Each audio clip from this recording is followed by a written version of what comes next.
Ćao svima, ja sam Severo Bandit i danas ćemo razgovarati o jednoj temi koja je prouzrokovana delimično reklamom od strane, ja mislim da je MTS, valjda. Znači, da li se kaže Viber ili Viber? Ja biram ovu stranu, ja kažem Viber.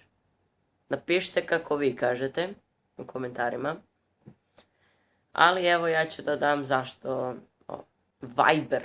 Kažeš Viber, to je nego kao vibe. Kao ne znam, kao neki talas. Tako nešto zvuči. Ne znam, po. Tako nešto. Po. Nemam pojma, tako mi nešto zvuči i onda uopšte kao nije za četovanje. A Viber kad kažeš, ne bih da pričam o tome. Opet nekako, Viber mi lepše zvuči nego Viber i uvijek sam pričao Viber. Evo i drugog predloga za rešenje problema.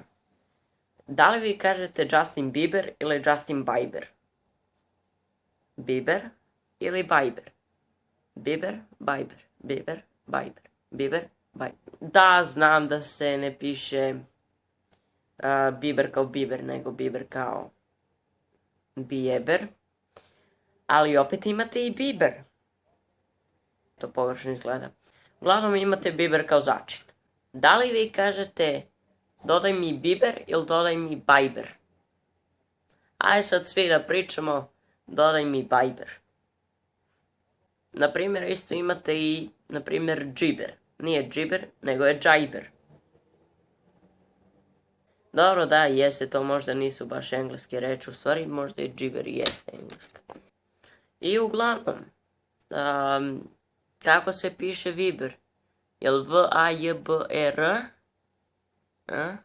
Ili V-I-B-E-R? Uglavnom, znači, kako nam je rekao dragi čika Vučko, kako vam rekao? Piši kao što govoriš, čitaj kako je napisano. Znači, Viber, Viber. Ako si Srb, kaži ga Viber. Ako si Engles, kaži ga Viber. Ili ti Bieber. Ili ti džajber. To je bilo sve što se tiče mog mišljenja. Kažite vi svoje razmišljanje. Pišite u komentarima vaše predloge. Ako sam nešto propustio, slobodno kažite. I tako dalje. Ćao!